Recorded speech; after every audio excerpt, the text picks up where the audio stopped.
Hello प्रिय मेरे विद्यार्थियों, चलिए आज हम आपको बताते हैं डॉक्टर एपीजे अब्दुल कलाम का आत्मकथा। उनकी आत्मकथा के बारे में बताते हैं जो डॉक्टर एपीजे अब्दुल कलाम लिखे हैं अपने जीवन के बारे में। जो उन्होंने जब बाल्यावस्था में थे, जब पढ़ाई पढ़ रहे थे, उस समय का जो उनके ऊपर घटित घटना है उन्हीं के बारे में उन्होंने लिखे हैं। चलिए हम शुरू करते हैं। डॉक्टर एपीजे अब्दुल कलाम अपने बारे में लिखे हैं, बता रहे हैं, मेरे बाल्यकाल में पुस्तकें एक दुर्लभ वस्तु की तरह हुआ करती थी। वस्तुएं यानी जो बाल्यकाल में डॉक्टर अब्दुल कलाम के समय में जो पुस्तकें एक किस प्रकार की दुर्लभ वस्तुएं के रूप में हुआ करती थी, यानी वह बड़ी मुश्किल से किताबें मिलती थी। पहले किताबें ज़्यादा नहीं मिलती थी। हमारे यहाँ स्थानीय स्तर पर एक पूर्व क्रांतिकारी मानिकम का निजी पुस्तकालय था। वो ये बताते हैं कि जब वो पढ़ते थे तो उनके ज़माने में एक क्रांतिकारी मानिकम जो थे उन्हीं का निजी पुस्तकालय था। उन्हीं के यहाँ उन्होंने घर से पढ़ने के लिए उत्साहित किया। मैं अक्सर उनके घर से पढ़ने के लिए किताबें ले आया करता था। ये डॉक्टर अब्दुल कलाम बता रहे हैं। फिर यहाँ हो जाएगा दूसरे जिस व्यक्ति को मेरे बाल जीवन पर गहरा असर पड़ा हुए थे मेरे चचेरे भाई शमसुद्दीन।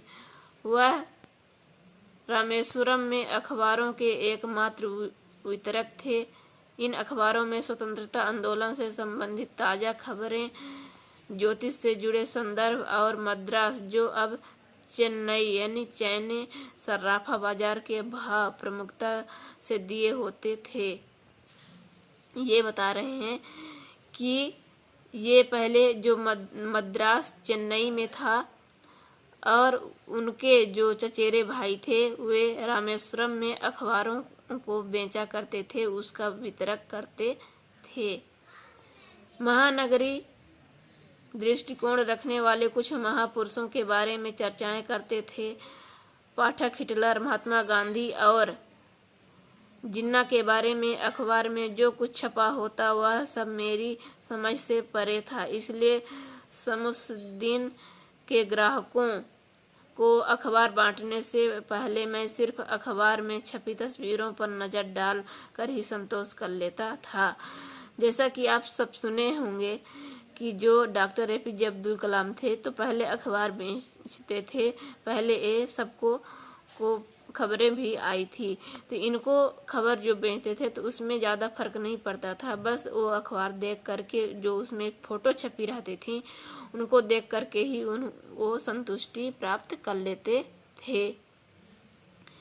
फिर यहाँ अगला है, हर बच्चा एक विशेष आर्थिक, सामाजिक और भावनात्मक परिवेश में कुछ वंशगत गुणों के साथ जन्म लेता है, फिर संस्कारों के अनुरूप उसे ढाला जाता है। मुझे अपने पिताजी से विरासत के रूप में ईमानदारी और अनुशासन मिला तथा माँ से ईश्वर में विश्वास और करुणा का भाव। यह गुण मेरे तीनों भाई बहनों को भी विरासत में मिले। ये बता रहे हैं कि हर बच्चा कोई न कोई उसमें विशेषता होती है। हर एक बच्चा एक जैसे नहीं होता है कि कोई आर्थिक तंगी से परेशान होता है,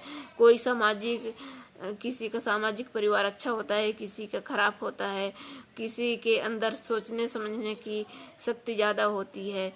ये सब वंशगत यानी जो पीढ़ी दर पीढ़ी ये पूर्वजों की चली आ रही, इससे भी प्रभाव पड़ता है जनरेशन में, आने वाली पीढ़ी में, तो इसका भी असर पड़ता है।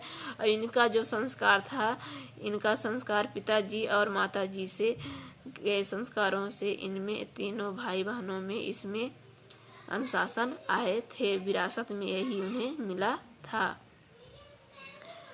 फिर बचपन में मेरे 3 पक्के दोस्त थे। क्या बता रहे हैं कि बचपन में उनके 3 पक्के दोस्त थे, रामानंद शास्त्री, अरविंदन और शिव प्रकाशन।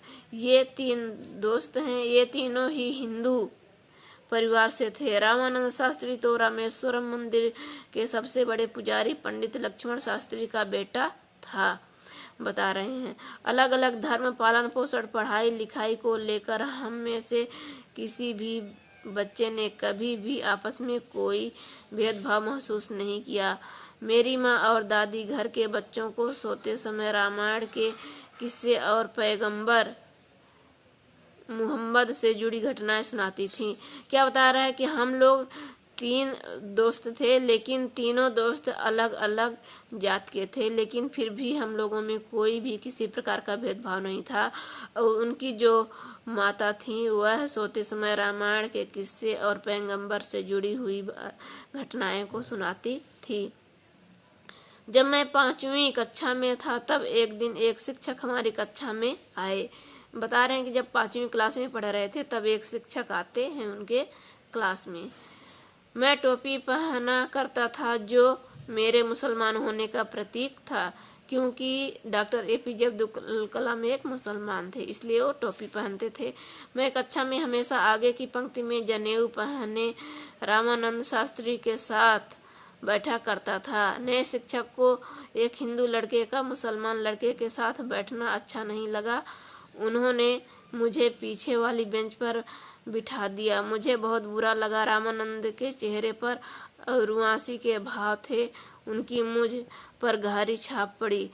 तो यहाँ अब्दुल कलाम अपनी आत्मकथा में क्या बता रहे हैं कि जो एक हिंदू लड़का था जो कि पंडित था, रामानंद शास्त्री उसका नाम था, उनके साथ बैठता था, वह जनेऊ पहनता था। लेकिन वह जो टीचर आया था तो टीचर हिंदू था, इसलिए मुसलमान बच्चे के साथ बैठ करके उसको पसंद नहीं आया और अब्दुल कलाम को उन्होंने पीछे कर दिया। तो रामानंद के चेहरे पर, यानी रुआंसी का मतलब होता है रोनाई हो जाना, इस प्रकार से उनके चेहरे पे मायूसी छा गई।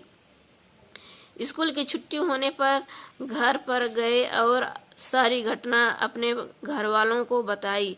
यह सुनकर लक्ष्मण शास्त्री ने उस शिक्षक को बुलाया और कहा कि उसे निर्दोष बच्चों के दिमाग में इस तरह सामाजिक असमानता एवं सांप्रदायिकता का विष नहीं घोलना चाहिए। हम सब भी उस वक्त वहाँ मौजूद थे। तो जब उन्होंने घर गए, अपने अपने घर गए, तो वहाँ जो थे तो लक्ष्मण शास्त्री ने उस शिक्षक को बुलाया और जब बच्चे बताए तो उस लक्ष्मण शास्त्री को उनके दादा ने उन्हें खूब डांटा और क्या बोले कि सामाजिक असमानता एवं सांप्रदायिकता का विष बच्चों में नहीं घोलना चाहिए। बच्चों को जो सिखाया जाता है वही बच्चे सीखते हैं।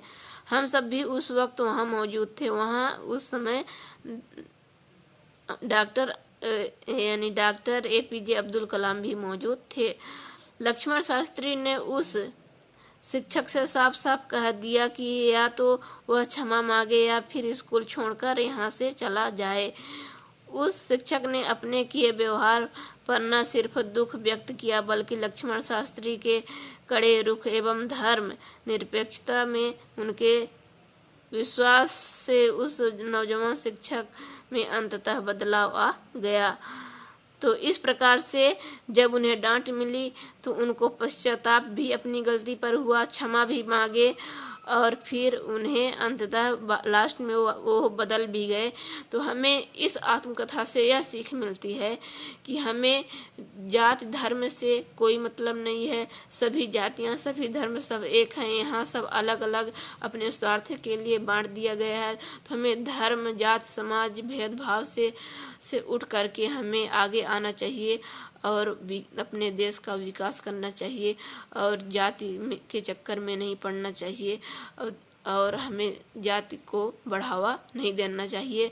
न हमें यहाँ ज्ञान महत्वपूर्ण होता है, पढ़ाई लिखाई नॉलेज जो होता है वह जानकारी महत्वपूर्ण होती है, ना कि यहाँ जात से हमें कोई लेना देना है। तो इस प्रकार से ये पाठ का सारांश रहा। तो इस पाठ का सारांश यही निकलता है कि हमें जाति से कोई लेना देना नहीं है, ना तो कोई धर्म से। सभी धर्म एक हैं और हम सब एक ही पृथ्वी के पुत्र हैं।